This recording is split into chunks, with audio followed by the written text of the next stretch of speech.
Hello students, how are you. चलिए आ गए एक बार फिर से आपके लिए एक नया वीडियो लेकर के। और इस वीडियो में हम आपको कुछ और सिखाने वाले हैं, और कुछ और नहीं बल्कि प्रीवियस वीडियो का ही थोड़ा सा रिकैप टाइप का होगा, उसको सिखाने वाले हैं। तो सर क्या सिखाने वाले हैं? आपको क्लास 10 याद होगा। क्लास 10 में आपने पढ़ा था कि अगर दो रेजिस्टेंस R1 और R2 को अगर सीरीज में कंबाइन करते हैं तो टोटल रेजिस्टेंस हो जाता है R1 प्लस R2। चलिए ये हो गया। तो वो तो था थ्योरेटिकल, पर आपने तो कभी प्रैक्टिकली देखा नहीं कि हाँ सर, अगर मैं 10 ओम का और 5 ओम का दो रेजिस्टर को अगर सीरीज में लगा देता हूं तो 15 ओम हो जाता है। आपको जो थ्योरी में पढ़ाया गया आपने थ्योरी में पढ़ लिया, प्रैक्टिकली तो आपने कभी वेरीफाई किया ही नहीं। तो आज हम उसी चीज को वेरीफाई करने वाले हैं अपने इस एक्सपेरिमेंट में। तो सबसे पहले आते हैं एम ऑफ द एक्सपेरिमेंट में। एम ऑफ द एक्सपेरिमेंट में लिखेंगे to verify the law of series combination of resistor. हो गया क्लियर? नेक्स्ट हेडिंग आप जानते हैं as usual, apparatus and material required. तो भाई रजिस्टर पे काम कर रहे हैं और क्योंकि अननोन वैल्यूज फाइंड आउट करने हैं, सीरीज कॉम्बिनेशन के हो या सिंगल सिंगल हो, तो मीटर ब्रिज चाहिए होगा। सबसे पहला मीटर ब्रिज चाहिए। दूसरा चाहिए रेजिस्टेंस बॉक्स, जहां से आप नॉन वैल्यू के रेजिस्टेंस पिक करते थे, पिछले वीडियो में आप देख चुके हैं ऑलरेडी। अब आते हैं, आपको वो दो अननोन वैल्यू के रजिस्टर्स भी चाहिए जिसपे आपको इसको वेरीफाई करना है। यानी आपको R1 और R2 भी चाहिए होगा जो अननोन हो, क्योंकि पहले आप उसको फाइंड आउट करेंगे फिर सीरीज में उसको वेरीफाई करेंगे। और क्या चाहिए होगा? आपको चाहिए होगा एक बैटरी एलिमिनेटर। सोर्स देना बहुत जरूरी है। बैटरी एलिमिनेटर में ऑलरेडी एक की है, स्विच है, तो हम की को नहीं लेते हैं यहां। फिर चाहिए आपको कुछ कनेक्टिंग वायर्स, कनेक्शन जरूरी है। फिर चाहिए आपको एक गैल्वेनोमीटर। ये गैल्वेनोमीटर पिछली बार वो नल डिफ्लेक्शन फाइंड आउट करने में आपको हेल्प कर रहा था। और साथ में चाहिए एक जॉकी और कुछ सैंड पेपर। सैंड पेपर आपको पता है क्यों चाहिए? क्यों घिसना पड़ता है, अदरवाइज कभी कभी डिफ्लेक्शन में प्रॉब्लम आने लगता है। तो सारा लिस्ट आपका मटेरियल एंड अपैरेटस रिक्वायर्ड का सामने है। नेक्स्ट आते हैं हम लोग, नेक्स्ट हेडिंग होता है हमारा थ्योरी। थ्योरी वो पार्ट होता है जहां पे हम फिजिक्स के उस प्रिंसिपल को बताते हैं कि दरअसल में इस प्रिंसिपल को यूज करने वाला हूं, और यहीं पे वो डायग्राम्स भी होते हैं। तो सबसे पहले आते हैं थ्योरी पे। तो थ्योरी में अगर आप देख सकते हैं तो मैंने यहाँ पे एक डायग्राम लगाया हुआ है व्हीटस्टोन ब्रिज का। व्हीटस्टोन ब्रिज क्या है आप थ्योरी पार्ट में पढ़ चुके हैं, अदरवाइज आप पिछला वीडियो देखिए, वहां भी व्हीटस्टोन ब्रिज का हमने यूज किया है। और सेम एज इट इज ये भी चलने वाला है आगे कुछ दूर तक। थोड़ा सा चेंज होगा थ्योरी में, अगर आप उसको याद रखें तो इसको याद रखना कोई बहुत बड़ी बात नहीं है। तो जो व्हीटस्टोन ब्रिज है इसको मैंने मार्क किया हुआ है। अब देखिए इसमें ABCD आपको दिख रहे होंगे। आर्म AB में एक रेजिस्टेंस है जिसका वैल्यू मैंने लिखा है R। ये वो R है जिसको आपको रेजिस्टेंस बॉक्स से पिक करना पड़ता है। एक्सपेरिमेंट जब कर रहे होते तो वहां पर मान लेते हैं 4 बार उसको हम रीडिंग लेंगे, चार, एक ही एक्सपेरिमेंट है 4 बार रीडिंग लेंगे, तो हम वहां पे R का वैल्यू 4 बार थोड़ा थोड़ा चेंज करते हुए लेते हैं रेजिस्टेंस बॉक्स से। सो A से B में एक रेजिस्टेंस R और वहां रेजिस्टेंस बॉक्स लगाएंगे। दूसरा है B2C। B2C में आप देख सकते हैं एक रेजिस्टेंस है, ये अननोन वैल्यू का रेजिस्टेंस होता है। तो सर यहां किस रेजिस्टेंस को लगाते हैं ना? अभी आपने लिया था ना दो रेजिस्टेंस R1 और R2 अननोन वैल्यू के, तो उस गैप में एक बार हम R1 को लगाएंगे, उसकी वैल्यू फाइंड आउट करेंगे, फिर वहां से उसको रिप्लेस करके वहां पे R2 लगाएंगे, उसकी वैल्यू को कैलकुलेट करेंगे, और कैलकुलेट करने के बाद फिर तीसरा एक्सपेरिमेंट जब करेंगे तो वहां पे R1 और R2 दोनों को सीरीज में कनेक्ट कर देंगे B और C के बीच में। अब आता है चौथा रेजिस्टेंस भी, आपको तीसरा रेजिस्टेंस भी दिख रहा होगा P, जो A टू D में है। आगे देखेंगे कि वो P कहां से आएगा। फिर एक रेजिस्टेंस आपको Q लगाना है जो D टू C के बीच में लगा हुआ है। यहां तक क्लियर है? एक आपको पता होगा थ्योरी पार्ट में कि अगर पॉइंट B और D का पोटेंशियल अगर सेम हो जाए तो जो गैल्वेनोमीटर लगा है B और D के बीच में उस पर डिफ्लेक्शन जीरो हो जाएंगे, क्योंकि करंट बहेंगे नहीं। B और D का पोटेंशियल सेम होने पे उस गैल्वेनोमीटर से होके कोई करंट बहने वाला नहीं है। तो इसका मतलब है कि गैल्वेनोमीटर, ये व्हीटस्टोन ब्रिज बैलेंस्ड कंडीशन में है, नल डिफ्लेक्शन कंडीशन में है। तो बैलेंस्ड व्हीटस्टोन ब्रिज का एक फॉर्मूला बन के आता है without doing the calculation, that is x by q equal to r by p। तो अगर x इक्वल टू हो जाता है हमारा q by p into r, q by p into r। अब आते हैं कि सर ये व्हीटस्टोन ब्रिज तो हमारे पास लैब में होता नहीं है, तो इसका एक प्रैक्टिकल फॉर्म है हमारे पास, और वो है नीचे आप डायग्राम में देख रहे होंगे, एक इसी को बोलते हैं मीटर ब्रिज। ये वुडन एक एपरेटस है जिसमें एक तार होता है, एक मीटर स्केल होता है, गैप होते हैं। तो ये जो आप मीटर स्केल देख रहे हैं, इस मीटर स्केल को भी मैंने मार्क किया हुआ है ABCD, आप ध्यान से देख लीजिए, आपको मिल जाएगा। लेफ्ट साइड में एज पर आपको A लिखा हुआ मिलेगा, बीच में ऊपर B लिखा हुआ है, और A और B के बीच में एक गैप है, आपके लेफ्ट वाले गैप में, आप जो देख रहे हैं वीडियो में लेफ्ट वाले गैप में, वहां पे रेजिस्टेंस बॉक्स को लगाते हैं और वहीं से उस रेजिस्टेंस बॉक्स से ही R का वैल्यू चूज करते हैं।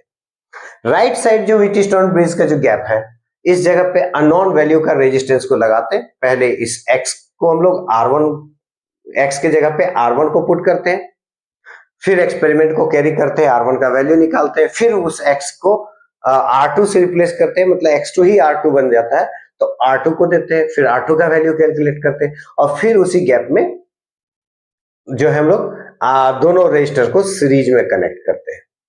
अब आते हैं कि सर P कहाँ है और Q क्या है।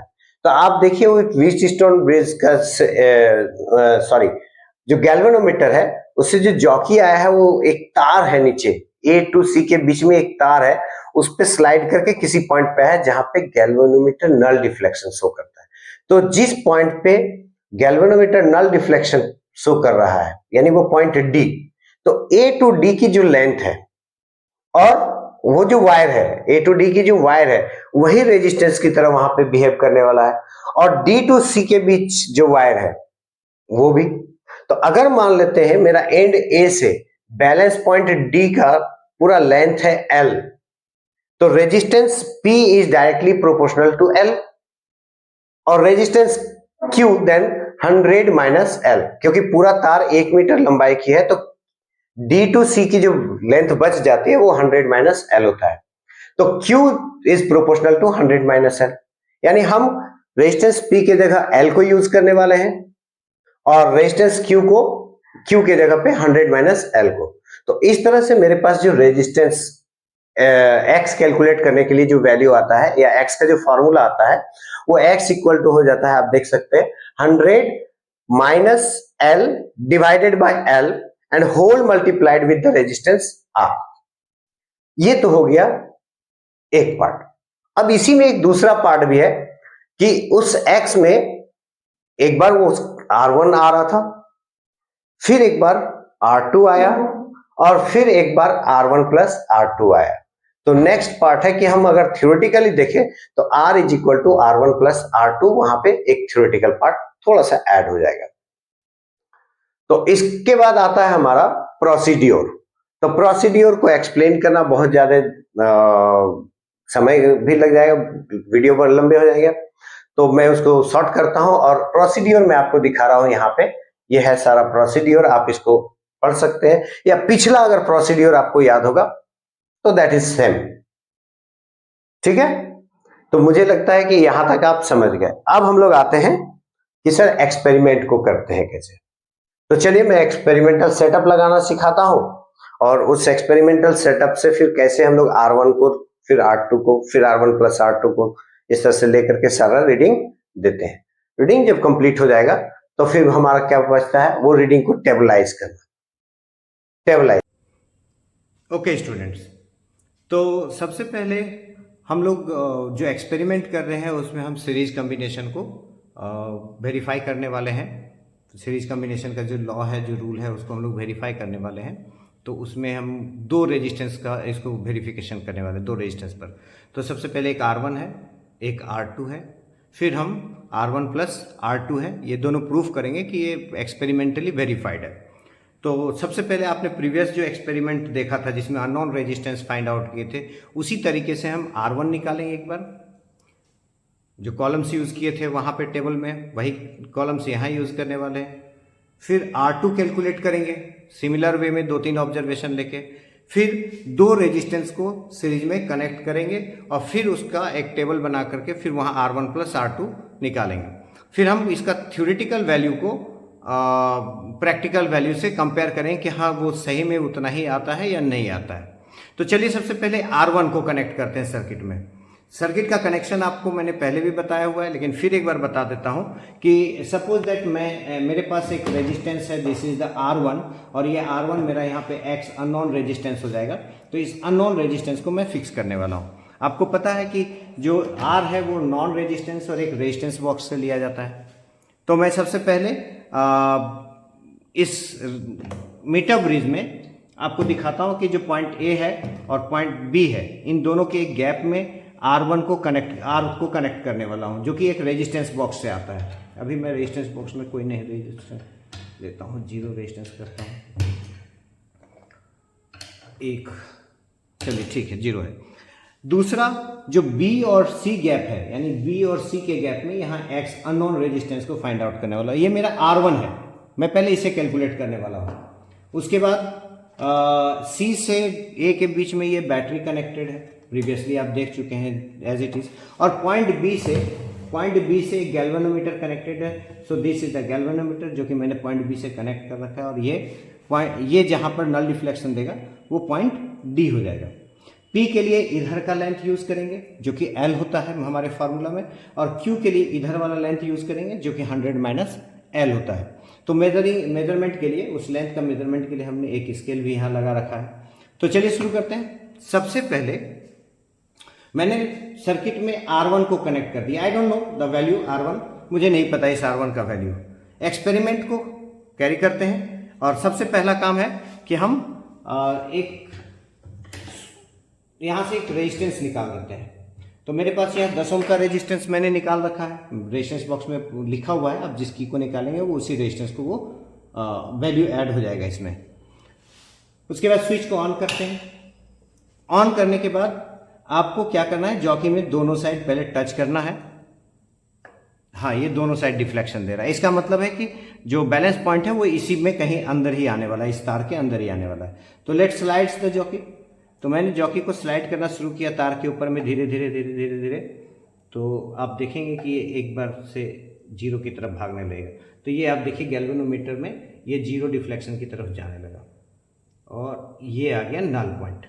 तो ये नल पॉइंट जो है, नल पॉइंट अराउंड इधर से मेजर करें तो 45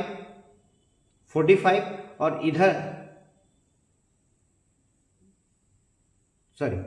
ये है 45.5 और इधर से तब आ जाएंगे तो 54.5। सो एक रीडिंग हो गया। टेबल आपको पता है, उस टेबल में भर देंगे जो टेबल हम आपको दिखाए थे। फिर इस एक्सपेरिमेंट को रिपीट करेंगे एक दूसरे आर के साथ। तो मैं अब यहाँ से 12 ओम निकाल लेता हूँ। चलिए 12, तो 10 यहाँ निकला हुआ था और ये 2 और निकाल दिए, 12। Again switch on and then slide the jockey over it till you get the null deflection। तो देखिए यहाँ null deflection मिल गया और ये शायद 46.5 है, यह है 46.5 इधर से, यानी 100 माइनस L। तो जो L है मेरे पास वो आ जाएगा 53.5 पर। इस तरह करके 3 रीडिंग लेंगे, टेबल में फिल करेंगे और R1 का मीन निकाल लेंगे, R1 का कैलकुलेट कर लेंगे। हम दिखाएंगे अभी टेबल जो भरा हुआ टेबल में दिखाने वाला, उस टेबल को वहाँ कैसे मीन कैलकुलेट किया है, कैसे कैलकुलेशन किया है वो। अब आते हैं हम लोग कि ये तो R1 का वैल्यू हमने कैलकुलेट कर लिया। अब R2 को कनेक्ट करने वाले हैं, R2 को। तो सबसे पहले R1 को यहाँ से रिप्लेस करते हैं, R1 को रिप्लेस करते हैं R2 से। तो अब मैं यहाँ पे R2 को कनेक्ट करने वाला हूँ।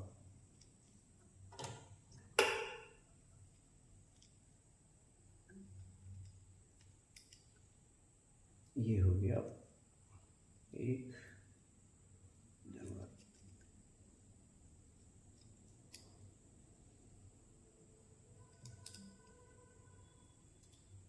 ये R2 कनेक्ट हो गया इसमें। द सेम प्रोसेस वही करेंगे हम लोग, फिर से रिपीट करेंगे। तो मैं क्या करता हूँ कि पहले 10 ओम चूज़ करता हूँ और मैंने स्विच ऑन किया, जॉकी को उठाया, दोनों साइड टच किया। यस, डिफ्लेक्शन बोथ साइड है गैल्वेनोमीटर में, यानी हमको मिलना है नल डिफ्लेक्शन बीच में ही। फिर इस जॉकी को इस तार के ऊपर हल्के से रख के स्लाइड करना शुरू करेंगे और ये मुझे मिल गया 46 पर, इधर से 46 यानी कि इधर से 54, यानी L का वैल्यू 54 और 100 माइनस L का वैल्यू 46। 10। फिर इसको एक रिपीट करेंगे दूसरी बार, लेकिन इस बार R का वैल्यू फिर चेंज करेंगे। तो हम क्या करते हैं कि 8 ओम यूज करते हैं, 8 ओम यूज करते हैं। तो 5 यहाँ से निकाल लेते हैं, 2 यहाँ से निकल गया और 1 यहाँ से निकल गया, 8 ओम। तो 8 ओम पर हम जो है इसको फिर स्विच ऑन करते हैं, इसको स्लाइड करते हैं सो दैट डिफ्लेक्शन आ जाए मेरा। तो नल डिफ्लेक्शन जो है ये 47 पर मेरे को मिला। नल डिफ्लेक्शन इधर से 47, इधर से 53 एंड देन 47। R का वैल्यू 8, X कैलकुलेट करना है, P का वैल्यू 53 और P दैट इज L, और Q का value that is 100 minus L, वो उसका वैल्यू 47। फिर इसको एक बार और रिपीट करते हैं थर्ड टाइम। तो थर्ड टाइम अब हम थोड़ा सा वैल्यू चेंज करते हैं, 9 ओम ले लेते हैं। R का वैल्यू 9 ओम ले लेते हैं। तो 9 ओम लेते हैं, तो फिर इसको वही प्रोसेस है, स्लाइड कीजिए जॉकी को quickly. Yes, I got the null point और ये 48 पर है, इधर से 48 100 माइनस L और इधर से ये 52 पर है, यानी L का वैल्यू 52 और 100 L का वैल्यू 48। टेबल में सारे डाटा फिल करेंगे, X को कैलकुलेट करेंगे यानी R2, X यहाँ पे R2 हो जाएगा। इस R2 का वैल्यू 3 अलग अलग कैलकुलेट हुआ, उसको हम लोग जो है एवरेजिंग करेंगे और R2 को कैलकुलेट कर लेंगे।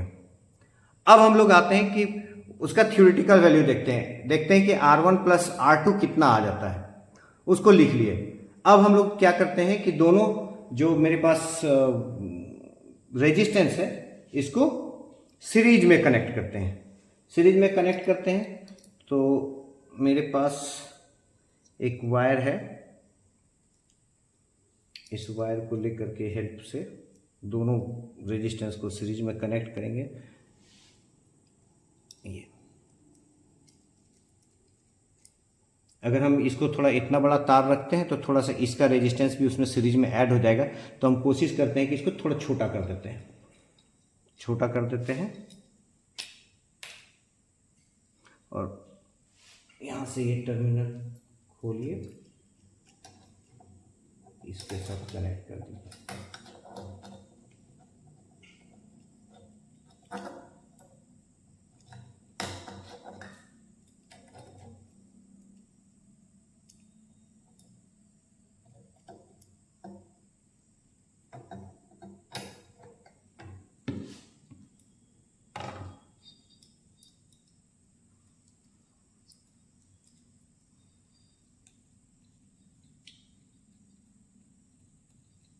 यस, ये दोनों रेजिस्टेंस सीरीज में कनेक्ट हो गए एक के बाद एक। सेम हम इस एक्सपेरिमेंट को उसी तरह से दोहराएंगे, लेकिन आपको 40 और 100 माइनस L मिल गया 60। आपको टेबल पता है, उस टेबल में भर दिए, L का वैल्यू पुट कर दिए, 100 माइनस L का वैल्यू पुट कर दिए और R जो आपने सिलेक्ट किया था ये, इसको पुट कर दिए। लास्ट कॉलम में आपको भरना है, वैल्यू कैलकुलेट करना है R1 प्लस R2 का। तो वो फार्मूला जो X वाला फार्मूला था उसी फार्मूला को लगाएंगे और वैल्यू पुट करेंगे और लास्ट कॉलम में निकाल लेंगे। सिमिलरली अब जो है हम इसको फिर वैल्यू चेंज करेंगे।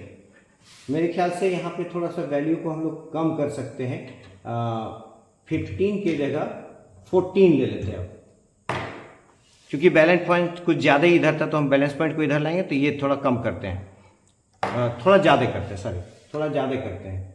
तो 15 तो 17 कर देते हैं, R का वैल्यू 17 करते हैं और 17 करके फिर अगेन एक्सपेरिमेंट को कैरी करके बैलेंस पॉइंट कैलकुलेट करते हैं। थोड़ा सा मैं स्पीड हूँ, वीडियो बहुत लंबा ना हो जाए इसलिए। और ये मिल गया बैलेंस पॉइंट। तो इधर ये मेरा A था, A से D जो कि L होता है, ये 44 पर है और इधर से ये D to C, CD जो लेंथ है वो 56 है। सो आपको 100 माइनस एल भी मिल गया और आपको एल भी मिल गया। आर तो आपको पता ही है, यहाँ से मैंने 17 लिया हुआ है। सिमिलरली अब एक और काम करते हैं कि 19 ले लेते हैं या 18 ले लेते हैं। चलिए 19 लेते हैं, एक बार और ले लेते हैं तीसरा, और फिर बैलेंस पॉइंट कैलकुलेट करते हैं and that is found at 45 L है 45, इधर से नापिएगा ए से डी तो 45 और ये डी से लेकर के सी दैट इज 55। सारे डाटा को मैंने रिकॉर्ड कर लिया है। इस रिकॉर्डेड डाटा को मैं दिखा रहा हूं कैसे इसका कैलकुलेशन किया गया है। इस कैलकुलेशन को भी मैं आपको दिखा रहा हूं। तो चलिए वीडियो को आगे बढ़ाते हैं, आते हैं मेन टॉपिक पे। तो एक्सपेरिमेंट आपने देख लिया, ऑब्जर्वेशन कैसे ले रहे थे वो देख लिया। ऑब्जर्वेशन जो मैंने रीडिंग लिए थे वो रीडिंग मैंने आपको दिखाया नहीं, वो मैं वहां पर जब एक्सपेरिमेंट कर रहा था तो रीडिंग को मैं साइड में लिखता चला गया था। नाउ अब उस टेबल को जो मैंने भर दिए थे R1 के लिए, वो एक टेबल आपको दिख रहा होगा, R2 के लिए और R1 प्लस R2 के लिए। ये सारे रीडिंग्स है, ये आप अपने लैब मैनुअल में लिख सकते हैं। आपको पता है कि L कौन है, 100 माइनस L कौन है, R कौन है और X कैसे कैलकुलेट हुआ। नेक्स्ट आते हैं हम लोग कैलकुलेशन में। तो कैलकुलेशन हम लोग टेबल, उस जो टेबल ऑब्जर्वेशन टेबल था उस ऑब्जर्वेशन टेबल से करते हैं। तो R1 के लिए जो टेबल है उसमें 3 वैल्यू R1 के आए हैं अलग अलग रोज में, तो हम उसको एवरेजिंग करेंगे। तो सबसे पहले R1 का एवरेज वैल्यू हमने कैलकुलेट कर लिया। नाउ R2 के लिए भी टेबल था, उसमें भी R2 के 3 अलग अलग वैल्यू आए, तो R2 का वैल्यू भी हम लोग एवरेजिंग कर लेंगे। यहाँ पे देख लीजिए मैंने एवरेजिंग कर दिया है, कितना आया वैल्यू आप देख सकते हैं। नेक्स्ट आते हैं थर्ड टेबल जिसमें आपने R1 और R2 को सीरीज में लगाया था, उसके भी टेबल आपने बनाए थे, हमने बनाए थे। तो वो टेबल यहां पर था, उसका जो कैलकुलेशन है यानी एवरेज R1 प्लस R2 आ रहा है, वो ये आ रहा है।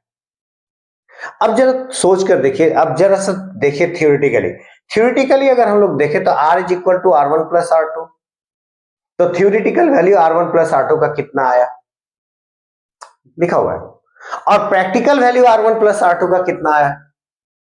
हाँ, अब आप सोच रहे होंगे कि सर ये थोड़ा सा कम ज्यादा है, एग्जैक्ट आया नहीं, इतना था R1 इतना था R2, तो प्रैक्टिकली इतना आना चाहिए था क्योंकि थियोरिटिकली इतना शो कर रहा है। तो उसका सबसे बड़ा रीजन है कि आप जब एक्सपेरिमेंट कर रहे होते हैं तो सम एरर आर देयर, वहां पे कुछ एरर्स होते हैं, उन एरर्स की वजह से भी आपका जो कैलकुलेशन है थोड़ा सा डेविएट करेगा ही करेगा। हाउएवर आपको ये प्रूव करके दिखाता है कि सीरीज कॉम्बिनेशन में रेजिस्टेंस दोनों के ऐड होकर के बढ़ जाते हैं, कम नहीं, क्योंकि आगे पैरेलल में ये कम हो जाता है। तो जो टोटल रेजिस्टेंस है वो सबसे बड़े वाले रेजिस्टेंस से भी ज्यादा आता है सीरीज कॉम्बिनेशन में। यहां तक कंप्लीट था। नेक्स्ट आप स्टेप जानते हैं, नेक्स्ट स्टेप में है आपको रिजल्ट लिखना है कि दिस इज द रिजल्ट। अगर आप एरर कैलकुलेशन करना चाहे आता है तो एरर कैलकुलेट कर सकते हैं, अदरवाइज आप छोड़ सकते हैं। नेक्स्ट है प्रिकॉशंस। प्रीवियस वाला एक्सपेरिमेंट में जितने प्रिकॉशंस थे सब इसमें लिखाएंगे और वो मैंने यहाँ टेबल में दिया हुआ है। तो ये एक्सपेरिमेंट इतना ही था। होप कि आपने इस एक्सपेरिमेंट को समझ लिया है, थ्योरी को समझ लिया है। अगर किसी तरह की कोई दिक्कत है तो आप मुझे मैसेज कर सकते हैं, आप मेरे कमेंट बॉक्स में आकर के मुझसे कमेंट कर सकते हैं। Definitely I will try to help you out. So before leaving मेरा कहना है कि आपको अगर ये वीडियोस पसंद आ रहे हैं तो मेरे वीडियोस को लाइक कर दीजिए, चैनल को सब्सक्राइब कर दीजिए और अपने फ्रेंड्स के साथ शेयर भी कर लीजिए। नेक्स्ट वीडियो में बहुत जल्दी लेके आने वाला हूं, तब तक के लिए बाय।